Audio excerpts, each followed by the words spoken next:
Hello friends, super magic રસોઈમાં મિત્રો હું આપનું સ્વાગત કરું છું। આજે હું કાઠિયાવાડી ગુવારનું શાકની રેસીપી લઈને આવી છું મિત્રો। તો તમે એન્ડ સુધી આ વિડીયો જોજો અને તમને મારો વિડીયો ગમે તો લાઈક કરજો, શેર કરજો અને સબસ્ક્રાઇબ કરવાનું તો ભૂલતા જ નહીં। તો મિત્રો આ શાક આજે આપણે કાઠિયાવાડી શાક છે, પણ એકદમ ધાબા સ્ટાઇલ આપણે બનાવવા જઈ રહ્યા છીએ અને એકદમ હેલ્ધી અને ટેસ્ટી બનશે મિત્રો। તો એના માટે આપણે શું કરવાનું છે, આ મેં જો 250 ગુવાર લીધો છે, એને મેં ધોઈને અને હવે આપણે આ સિંગને આ બંને સાઈડથી આપણે આવી રીતે કટિંગ કરી લે। અને ગુવાર પણ તમારે એકદમ જો ફ્રેશ અને કૂણો મીન્સ એકદમ તાજો ગુવાર લેવાનો અને એના બે સાઈડથી આપણે ડંઠલ કટિંગ કરીને આપણે આ રીતે એના પીસ કરી લેવાના છે। જે સિંગ હોય ને એ સાઈઝ તમારે મોટી સિંગ હોય તો 3 પીસ થશે, નાની હશે તો 2 પીસ થશે। આ રીતે તમારે બે સાઈડ થી કટિંગ કરી લેવાનો છે। જો આવો એકદમ કૂણો ગુવાર હશે ને તો તમારા શાક એકદમ ટેસ્ટ અને સરસ આવશે મિત્રો, અને ચડતા પણ નહીં ટાઈમ લાગે। તો હવે હું એને આ રીતે સમારી લઉં છું। તો આ રીતે મેં 250 ગ્રામ ગુવાર મેં કટિંગ કરી લીધો છે, એટલે હવે આપણે એના મસાલાની તૈયારી કરશું। મસાલા માટેના ઇન્ગ્રેડિયન્ટ પણ તમને બતાવી દઉં। એના માટે મેં 2 ટેબલ સ્પૂન સિંગ રોસ્ટ કરીને એના ફોતરા ઉતારીને એનો ક્રમ્બલ કરી લીધું છે। 1/4 કપ આપણે પાપડી ગાંઠિયા લીધા છે। 1/4 કપ આપણે ટમેટાની ગ્રેવી કરી છે। 7 થી 8 લસણની કળી છે, અને 1 ટેબલ સ્પૂન આપણે તલ લેશું, અને 1 ટીસ્પૂન જેવો આપણે અજમો જોશે, અને 1 ટીસ્પૂન જેવું આપણે ગરમ મસાલો છે, અને રૂટીન મસાલામાં લાલ મરચું, હળદર, હિંગ અને ધાણા જીરું એટલા ઇન્ગ્રેડિયન્ટ જોશે। અને મિત્રો આપણે બનાવવા માટે તેલ અને પાણી જોશે। તો હવે આપણે બનાવવાનું ચાલુ કરીએ। તો પહેલા તો આપણે એના મસાલા માટે એને આપણે એક ખાયણીમાં બધો મસાલો ડ્રાય મસાલો તૈયાર કરી લેશું। એના માટે આપણે આ 7 થી 8 કળી લસણ નાખી દઉં છું। એમાં આ 2 ટેબલ સ્પૂન સિંગનો ભૂકો અને 1 ટેબલ સ્પૂન આપણે તલ,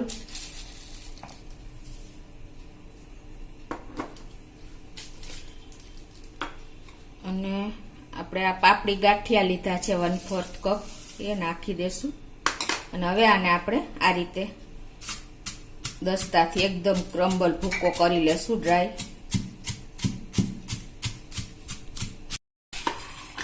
તો આ રીતે આપણે જો ક્રમ્બલ કરી લીધો છે, હવે એમાં આપણે રૂટીન મસાલા નાખશું। એમાં 2 ટેબલ સ્પૂન આપણે લાલ મરચું પાવડર નાખી દેશું। તમે તીખાસ ખાતા હોય એ પ્રમાણે તમે નાખી શકો છો। 2 ટેબલ સ્પૂન ધાણા જીરું નાખી દેશું, અને 1 ટીસ્પૂન આપણે હળદર નાખી દેશું। હજી આ બધું પાછું આપણે એકદમ ફાઇન પાવડર કરી લેશું ખાંડીને। હાથેથી ખાંડેલો મસાલો મિત્રો એકદમ આપણે શાકમાં ટેસ્ટ લાવે છે, એટલે તમે બને ત્યાં સુધી આ રીતે જ ટ્રાય કરજો। તો મિત્રો જો આપણો ડ્રાય મસાલો ખંડાઈને રેડી થઈ ગયો છે। આ રીતે આપણે તૈયાર કરવાનો છે એકદમ। હવે આપણે ગેસ ઓન કરીને વઘારની તૈયારી કરશું। એના માટે આપણે કાઠિયાવાડી શાકમાં મિત્રો તેલની ક્વોન્ટિટી હંમેશા ચડિયાતી જ હોય છે, એટલે કે આગળ પડતી હોય છે। તો એમાં આપણે 5 થી 6 ટેબલ સ્પૂન જેવું તેલ મૂકશું।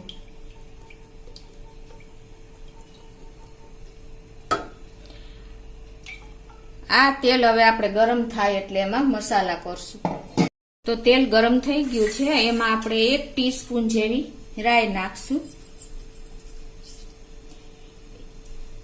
1 ટીસ્પૂન જેવો આપણે અજમો નાખશું। અજમાને હિસાબે ટેસ્ટ અને આપણને ગુવારના શાક પણ આપણને ડાયજેસ્ટ થવામાં પ્રોબ્લેમ નથી આવતો, એટલે હું તમને આ ખાસ ટીપ બતાવી રહી છું મિત્રો।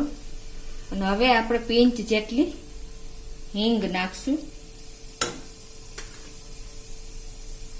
અને આ મસાલો આપણો ક્રકલ થઈ ગયો છે। એમાં આ ટમેટાની 1/4 કપ મેં ગ્રેવી કરી છે એ નાખી દેશું,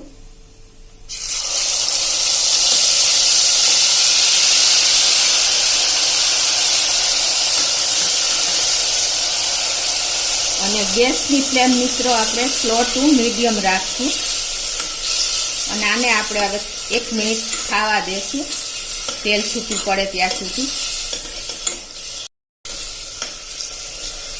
તો આપણું તેલ પણ જો છૂટું પડી ગયું છે. હવે આ સ્ટેજે આપણે જે મસાલો ડ્રાય મસાલો તૈયાર કર્યો છે એ નાખી દેશું અને ગેસની ફ્લેમ મિત્રો સાવ સ્લો રાખવાની છે.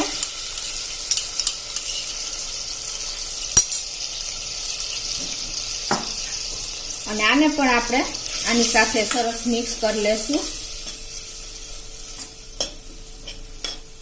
અને આને આપણે 1 જ મિનિટ આવી રીતે સરસ શેકી લેશું તેલના મસાલા સાથે જ.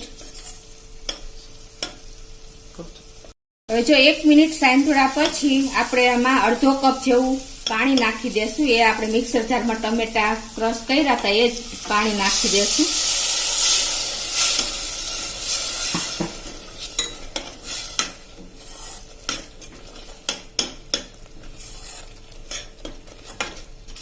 તમે જોઈ શકો છો મિત્રો આપણી એકદમ ગ્રેવી સરસ પંજાબી શાકને ટક્કર મારે એવી ધાબા સ્ટાઇલ આપણી ગ્રેવી તૈયાર થઈ છે.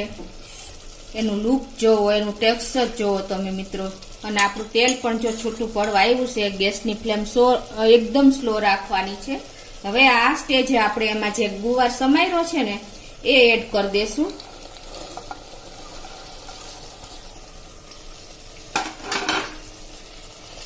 અને આપણે ટેસ્ટ એકોર્ડિંગ સોલ્ટ નાખી દેશું. જેવું આપણે મીઠું નાખી દેશું. અને હવે આ બધું મસાલો અને ગુવાર બધું આપણે સ્લો ફ્લેમ ઉપર 3 થી 4 મિનિટ મિત્રો મિક્સ કરશું. કેમ કે જો આ ગુવાર આપણે મસાલા સાથે તેલમાં ચડશે ને તો આપણું શાક ફીકું નહીં લાગે અને એકદમ સરસ ટેસ્ટી થાય છે મિત્રો. તમે ખાસ આ નોટ કરજો. જો તમે આમાં સીધું પાણી એડ કરી દેશો ને તો તમારો ગુવારમાં પાણી મિક્સ થઈ જશે અને જેવો ટેસ્ટ જોઈને એવો નહીં આવે. તમે ખાસ આ નોટ કરજો. હંમેશા કોઈ પણ શાક તમે કરો ને મિત્રો ત્યારે સ્લો ફ્લેમ ઉપર એને તેલમાં જ ચોળવી લેવાનું અને પછી જ તમારે એમાં પાણી જોઈતા પ્રમાણમાં એડ કરવાનું. એટલે આ પણ હું તમને એક ટ્રીક જ બતાવી રહી છું. તો જો આપણે 4 મિનિટ થઈ ગઈ છે. આપણે એકદમ મસાલા સાથે જ આપણે ગુવાર ખદબદાવ્યો એને તમે જોવો, એનું લુક જોવો, એની કન્સિસ્ટન્સી જોવો મિત્રો. એકદમ સરસ બધો મસાલો આપણા ગુવારમાં મિક્સ થઈ ગયો છે અને એનો ટેસ્ટ પણ બહુ મસ્ત આવશે આના હિસાબે મિત્રો. આ તમે એક મેથડ ખાસ અપનાવજો. જે વ્યુઅર નવા છે, બિગનર્સ છે, એના માટે હું તમને આ પ્રોસીજર બતાવી રહી છું મિત્રો.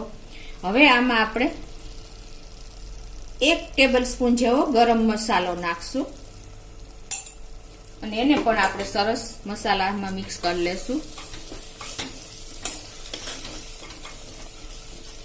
મિત્રો કાઠિયાવાડી શાક તમે એક વખત ચાખશો ને એટલે મોઢામાં સ્વાદ રહી જાય એવું આ એકદમ આપણે દેશી મસાલા સાથે તૈયાર થાય છે.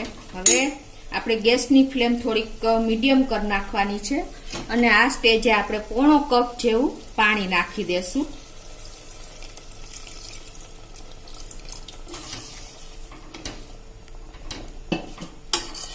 અને આ બધું આપણે સરસ મિક્સ કરી લેશું.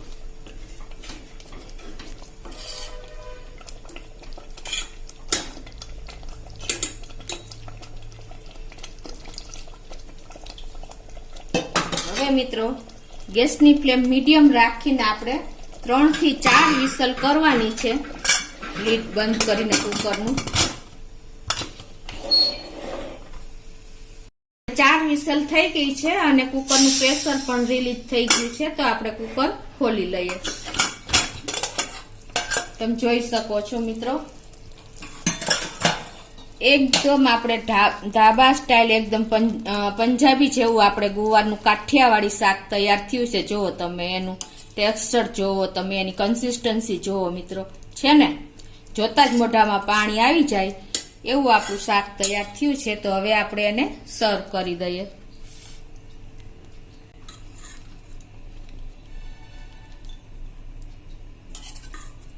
એની ગ્રેવી એકદમ પંજાબી સ્ટાઇલ થાય છે. કાઠિયાવાડી મસાલો છે તો પણ મિત્રો તમે એકદમ સરસ આપણું એનું શાક તૈયાર થઈ ગયું છે.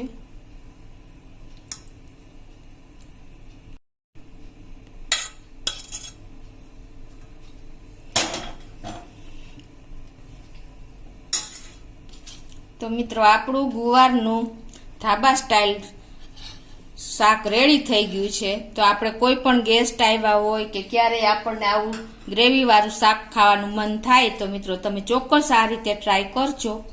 અને તમને મારો વિડીયો ગમે તો લાઈક કરજો, શેર કરજો અને સબસ્ક્રાઈબ કરવાનું તો ભૂલતા જ નહીં.